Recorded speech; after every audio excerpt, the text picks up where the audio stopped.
Today on the Take On Board podcast, I'm speaking with Louise Broekman about, well, all things advisory boards. This is part of an advisory board mini-series, and today is episode 1, where we will talk about the history, purpose, structure, and impact of advisory boards.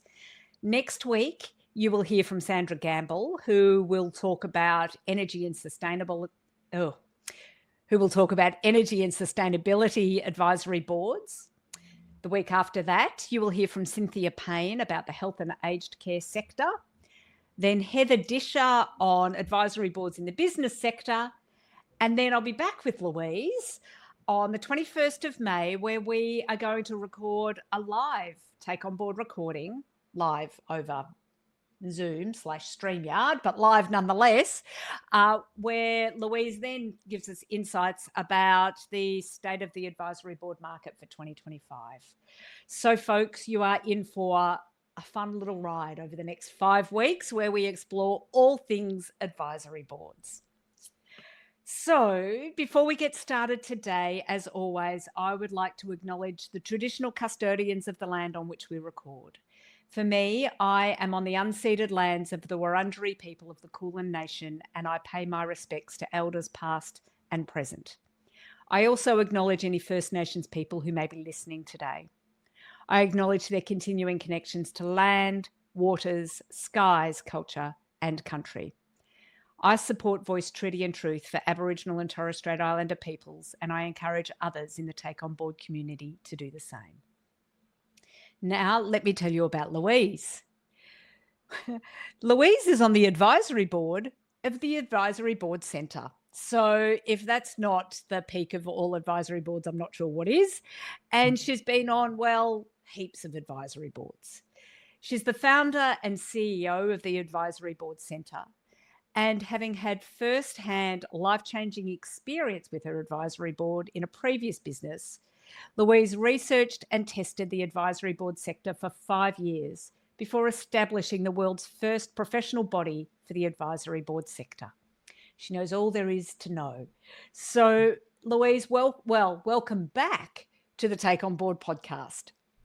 Helga, it's lovely to be here from the Quandamooka people near beautiful Stradbroke Island. So it's really lovely to be here.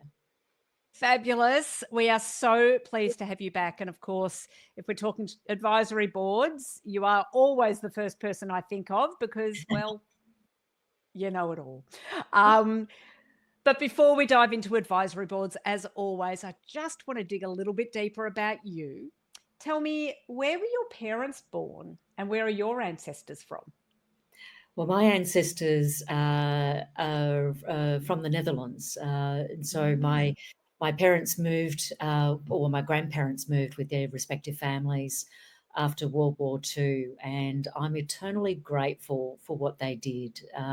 They were so brave, as all immigrants are. I actually converted, during COVID, Helga, my garage into a live streaming studio. And I've got this really wonderful picture of my parents and my brothers when they were babies, because they lived in a garage when they moved here. And so my garage, when I think about, they raised our family in that, and just so very, very grateful for the journey that they all made. Wow, that is amazing. Okay. Yeah. Oh, I love all parts of that about the immigration story and about the garage. Yeah. So what about you? Where were you born? Where did you grow up? You know, are there siblings? Tell us about your family unit. Yeah, I had the wonderful fortune of being born in a beautiful country town called Mudgee in New South Wales. Such a beautiful place. And then we lived in the Blue Mountains, Oh, and my parents owned a brick manufacturing business in the Blue Mountains, and they got closed down by the Pollution Board way back in the 70s.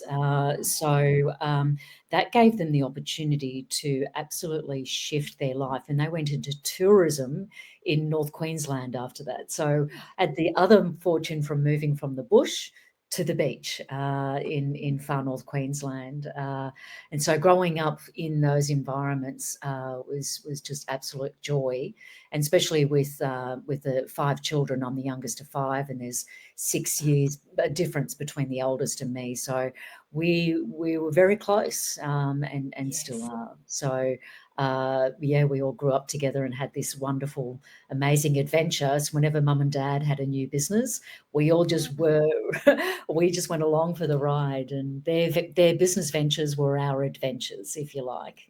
And it served me well in really understanding and living in a family business, Yes. and being on that journey at the kitchen table Mm. was was just really great lifelong learning. Amazing. Actually, I'm interested then. What about your siblings? What, like, it influenced your, future business adventures? What about your siblings? What do they do? Yeah, so I guess most of them have had businesses throughout their life, and made different choices around that. But Yeah. that commercial acumen that Yes. when we get together and we're talking things through, there's this sense of knowing and understanding and appreciating Yes. what we're all doing. Have you had the same, Helga, yourself? Uh, yeah. It's interesting. I came late to life to running my own business. I've always been in, prior to this, always worked in organizations rather than in my own business. And likewise for one of my sisters, at least, she had always worked in organizations, but now she's self-employed as well. So for two of the three, there's 3 sisters in my family, 2 of us now are self-employed. Yeah, I don't know. I don't know where that came from. It's not, certainly not from the family influence. So I'm not entirely sure where it came from. Yeah. Look, I worked in corporate life, and it just wasn't me. Mm, And so going into business, my first business I had when I was 19, yes. and it's just a natural fit for me. Mm. Mm. Okay. Well, look, before we before we get right to the advisory boards, just 2 more quick questions. Firstly, how many languages do you speak? I'm guessing there's a couple in there. And secondly, where do you feel your place or your home is? Well, I only speak one language, and Ah. my mother speaks 4 or 5. She's incredible, and some of my family speak multiple languages too, but I've not had the gift, Mm, or I just feel so fortunate to be able to speak English and have that as an international language. And yeah. I travel now 5, 6 months a year, Helga, around the world, Mm, running our programs, and we're just so fortunate to have been brought up in the English language, I think. yes. So home, I say I live in Brisbane, but I actually really live on a plane these days. And home, where I call home, I guess it's near my wherever my family are. That's Yeah. where I want to be. Nice. Yeah. Yeah. Can be anywhere, wherever they are. I love it. Yeah, yeah. People often ask me, because I travel so much, "Where's your favourite place?" And I just go, "Home." Yes. I Yes. love going, but I love coming home, opening that front door and closing it next time. Yes. Yeah, that's It my is. sanctuary. Travel for work is fabulous, but it is sometimes just a long way to go to work. Yeah. Yeah, I love the travel. It's fantastic, and the people Yeah. I get to meet and immerse myself in, and to really understand and to listen to what's going on Yes. in different parts of the world and the way people live their lives. It's an honour to be able to really have that privilege to do. Yes. Oh. Oh, okay. Well, look, thank you for sharing some of that beautiful background. Let's dive into advisory boards. Like I say, this topic for a mini series, I actually think it might have been Heather Disher that prompted it. I was having a conversation with her about something. We said, let's do a series on advisory boards. I said I'd done an episode with you earlier, but an episode is not enough. We need a whole mini series now because people are always asking about advisory boards. what are they? You know, what do they mean, and so on. So, where should we start, Louise? Well, I think it's great that you're doing it from a series to get the different perspectives. So you've got Mm, Sandra Gamble, you know, yes. really a powerhouse in the advisory board space, but she's also Yeah. the chair of our Best Practice and Ethics Advisory Board, which is a global Ah, advisory board overseeing the ongoing development of ethical and best practice sort of frameworks, but ah, challenging ourselves around ethics between the governance board, advisory board, the executive, external consultants, and the advisory board. And so she'll have a great lens around that. You've got Cynthia, you know, talking about advisory boards in the aged care sector where it's being regulated. And that's actually a real yeah. shift in the sector. So I'm really looking forward to hearing her points of view in that because the regulations are in aged care for both customer advisory boards and quality care. And as of July this year, they'll have employee advisory boards which are being mandated. So this is all around this whole Ah, stakeholder engagement piece, interesting. which is great. Yes. Yeah. And then Heather Yes. with this real powerhouse, you know, business sector focus, which is the foundation to where advisory boards have really thrived. So Yes. I'm looking forward to hearing all those different perspectives. Mm, But if we look at the foundation piece to start with, where a governance board is a decision-making model, and it's legally binding and it's a serious yes. undertaking, and rightly so. Advisory boards is not a decision-making model, it's a problem-solving model. So Yeah. the decisions stay with the organisation and with the sponsor. Mm, And this is where advisory boards are really interesting because it's about that capability development internally because they're not there to make decisions. yeah. Where the real shift has happened, Helga, since we spoke last, is Mm, that I used to lead the conversation about is it an advisory board or is it a governance board? And that's a very old conversation. And I'm okay with changing my mind and evolving thinking. The language that came out in the last market report, which was released in 2023, is the term governance systems. And so mm, internally, we don't talk about governance boards anymore. And be interested to get your point of view. We talk about governance systems because governance board directors are increasingly becoming constrained. And there's a lot of personal exposure in that, but also the agenda is getting bigger. And yes. so it's in some ways governance boards need support more than ever, and directors on boards. And so advisory boards are now playing this absolutely new role, which is around supporting governance board directors or any leader inside an organisation anywhere to be able to be making really quality and confident and Mm, well-informed decisions. So it then becomes part of that due process in the way that decisions are being made. And so governance systems is the new language of advisory boards supporting governance boards. And it's a really important role that we now play in the market. that is so interesting. I haven't heard it described like that before. I've always thought of, you know, the governance, you know, kind of decision making compliancy type thing, and then advisory boards working in with that. I haven't heard of it described as a full system where advisory boards are almost a requirement, I guess, to plug into that to help boards manage the complexity of everything that they are dealing with now. That is Yeah. such an interesting reflection. Right. So would you say advisory boards should be everywhere almost?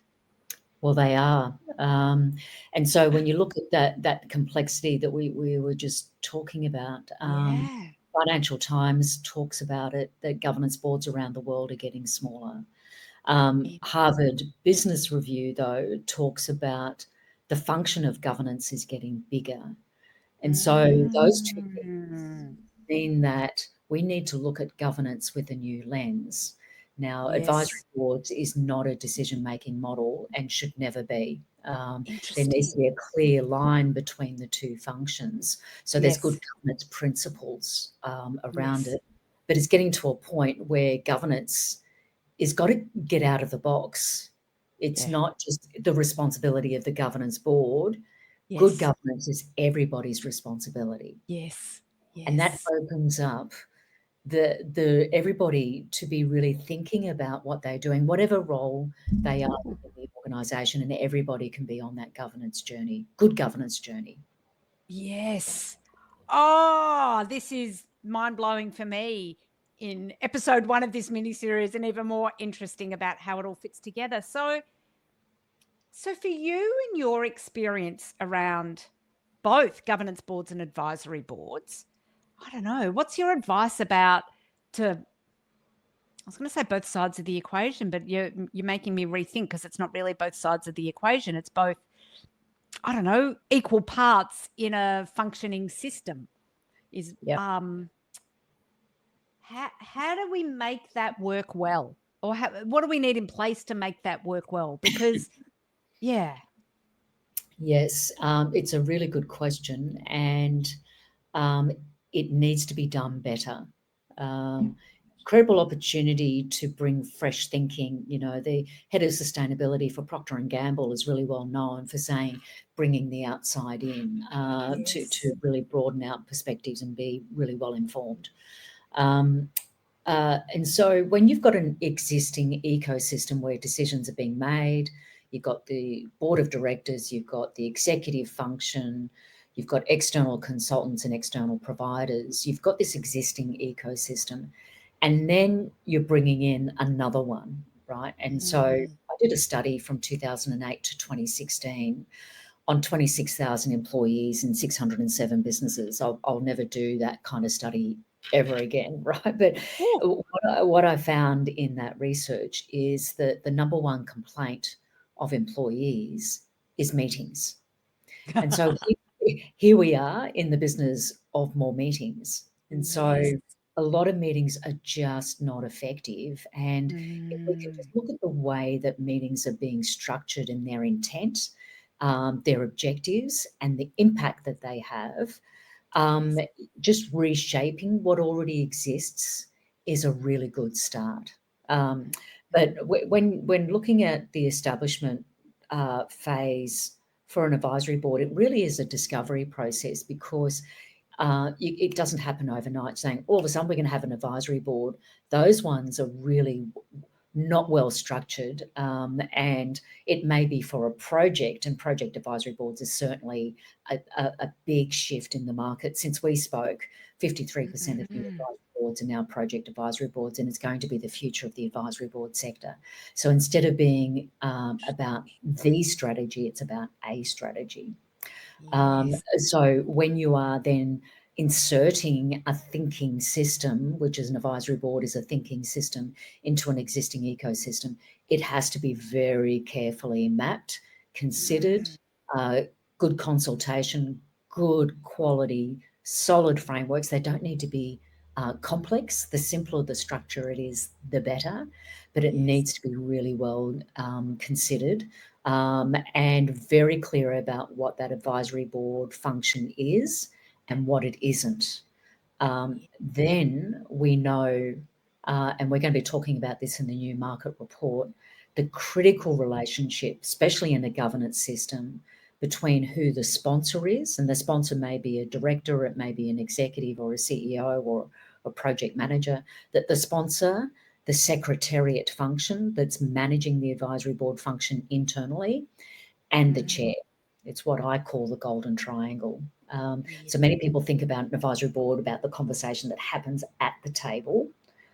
Equally important is what happens around the table, both before the meeting and after the meeting, to amplify whatever is being discussed at the table. Yes.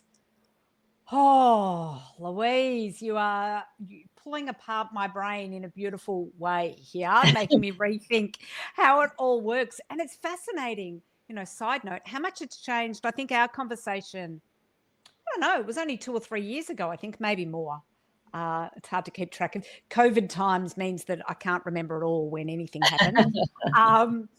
But it's interesting how much has changed around advisory boards, even in that period. Yeah, and the changes coming up in May is phenomenal. And it's a global story. So the Advisory Board Centre, we now operate in over 33 countries. We run our programs in Singapore, Dubai, London, Paris, Toronto, New York, and of course in Australia. So this is why you're constantly on a plane. I'm on Yes. a plane, I'm constantly Yep. jet lagged. But this is a global conversation. It's not Yes. just a regional thing. It's a global piece where we are really, I think everybody's wanting to consciously be optimistic about the future and think differently about the way that we make decisions. So if Yes. we're making decisions, we're wanting to make different decisions, but we're approaching it from the same way, that Yeah. doesn't make sense. So how do we create this circuit breaker in a really Yes. safe way to allow that broader thinking happen and create that space for slowing the conversation down, to Mm. make really good quality decisions that are then defendable. And I guess, Helia, since we met last, the whole stakeholder engagement and stakeholder expectations are Yes. huge for directors. Yes. You must find that in the interviews that you're doing with directors. Absolutely. Yes. I think you said before about how the role of directors is expanding exponentially almost. There is all sorts of additional things. And you're right, stakeholder engagement, the role of boards or governance systems, I like that, I'm going to borrow it, in effectively managing stakeholders. There's very high expectations really around from a range of stakeholders, yet sometimes it's not. We were talking earlier, I can't remember if it was on air or off air now, Louise, but about the healthcare sector and aged care and so on, and about the role of consumers and patients in that system. Yeah. That's not a nice to have. I mean, yes, it's now regulated a lot. It's not a nice to have, but for quality care, we have to listen to our patients. We have to listen to our consumers. And that is an absolutely key part of good quality clinical governance. So I'm guessing that's part of what you're seeing as well. It is just that kind of merging in a way, which is why you're now talking about governance systems rather than advisory boards and governance boards. It's almost a merging of it in a way. Yeah, absolutely. And, to hear a vulnerable customer means that they've got to have a voice. So Yes. how is it that you listen to the voice rather than just look at the data, the information? What is their Yes. voice? And with someone who has dementia, someone who Yes. has all these really special, they still have the right to have their own voice. And any Totally. organisation that has a vulnerable customer, Yes. what is our sense of responsibility in that? Yes.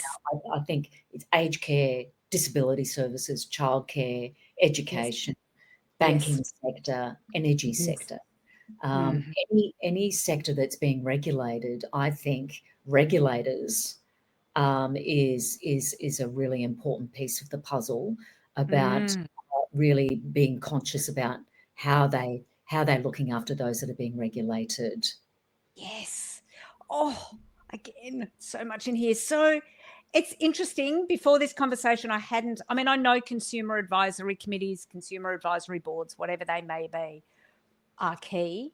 Yet I hadn't really thought about them in the same frame, I guess, as advisory boards. Yeah. I Yeah. thought of governance boards, I thought of advisory boards, and yes, then there's these consumer groups. But I think what I'm hearing is it's all part of the same puzzle. That's right. I mean, advisory board could be called all sorts of different things. And this Yes. is where now Oh, the yeah. advisory board sector, it includes some committees in governance systems are a governance function. Others are not a decision-making model. They're an advisory function, right? So Yes. they're not making decisions. You get think tanks, you have focus groups, you've got working groups, Yeah. advisor panels and councils. Mm. Down to the simple definition. I don't Yeah. mind, I care, but I don't mind what they're called. If they're not Yes. making decisions, then it's advisory board in nature. It gives us Yes. an opportunity to really, really bring this sector into a sense of maturity, and Yes. it is a different function to the governance board. It's different to an executive internal Yes. meeting. So Yeah. bringing the sector together now, we just turned 8 years young on the 1st of February.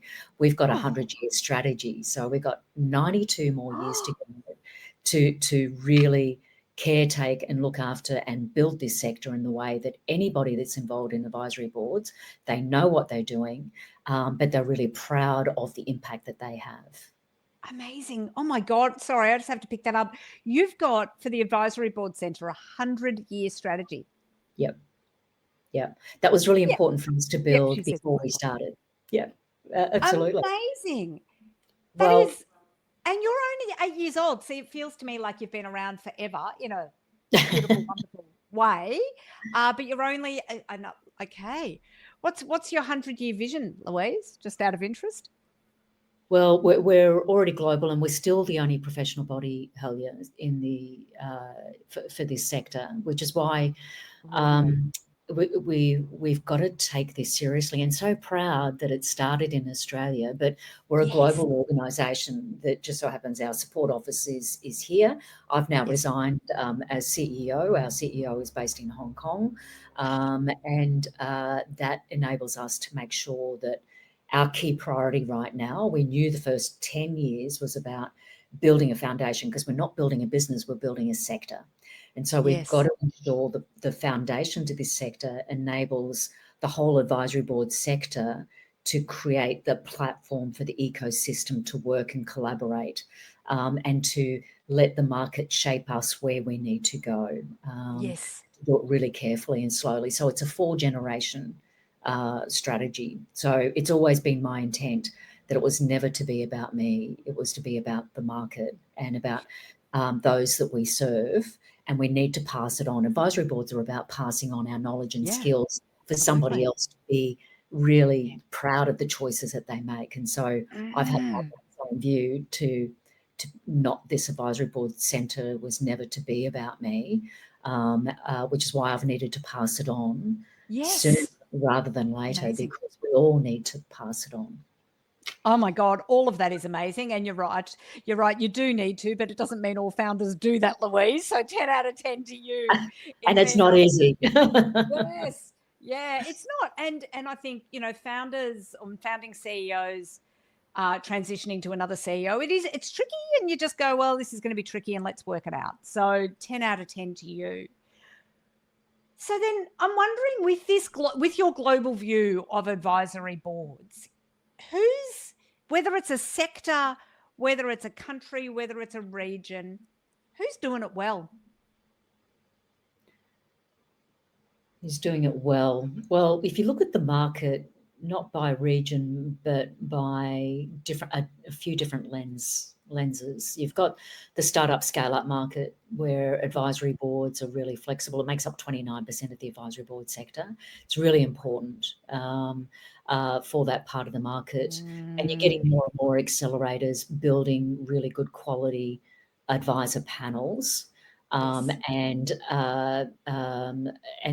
and the different advisory board structures that are really flexible, but are actually systemized, which is terrific. The issue of independence is always tricky when you've got investment and Yes. advisors in the same Yes. boat, right? So that Oh, ethics need to be challenged really well there. The mid-market, the 1.5 to $100 million turnover businesses, is that heartland where Heather's going to be talking about. Um, great. I love that the advisory board sector has really thrived in that space.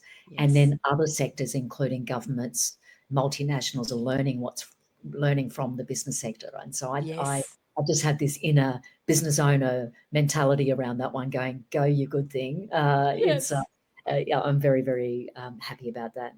But look, governments have always used advisory boards, Yes. and there's an opportunity for them to be far more effective. The Yeah. university sector, if I just look at Saudi Arabia, Yep. I'll be in Riyadh in a few weeks' time. They've just regulated advisory boards in the university sector in Saudi.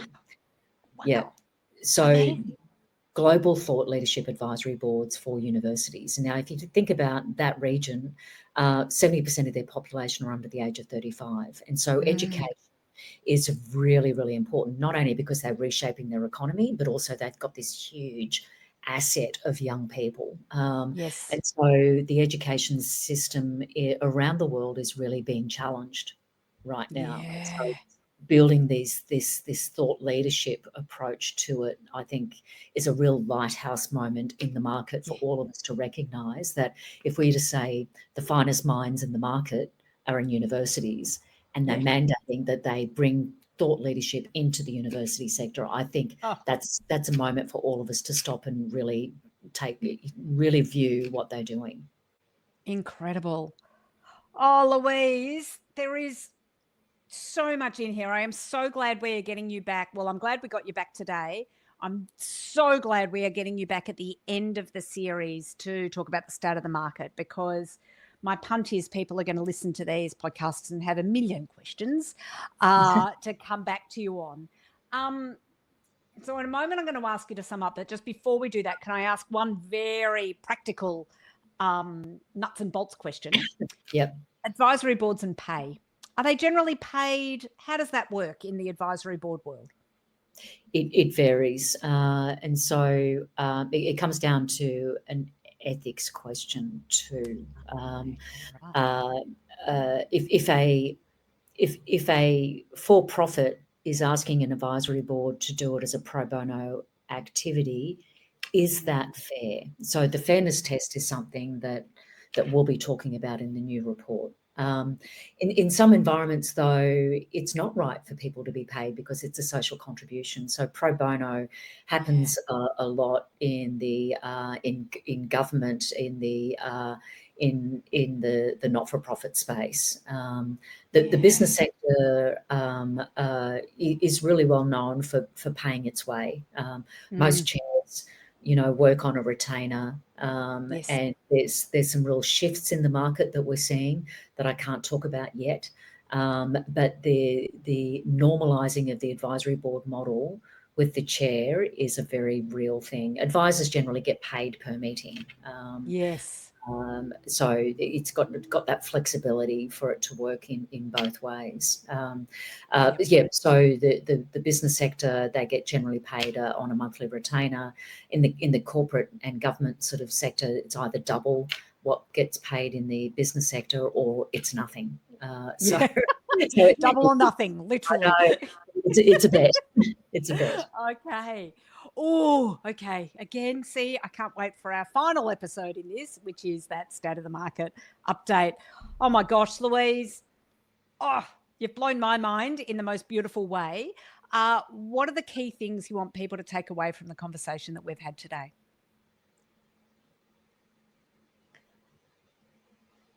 I think we've got a real opportunity right now to be rethinking how decisions are being made, and who contributes to that decision-making cycle, including stakeholders. And so I'd like everyone to just to rethink the design of organisations and the way that we think about an organisation. And so I think in the market today, we've got a very linear view about why an organisation exists and how it exists.